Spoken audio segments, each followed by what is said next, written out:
এখন আর জোর করে নিজের উপর ভরসা করতে পারি না। যতবার ভেবেছি পরিবর্তন করব, ঠিক ততবারই ব্যর্থ হয়েছি।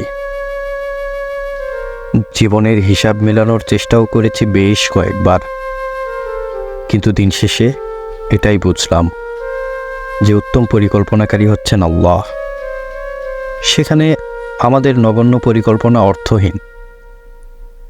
সেদিন থেকেই নিজের উপর থেকে সরিয়ে ভরসাটা আল্লাহর উপরেই রেখেছি। আলহামদুলিল্লাহ, জীবনে যা পেয়েছি তা কখনো চাইনি, আর ভবিষ্যতে যা পাবো তা হয়তো কখনো কল্পনাও করিনি।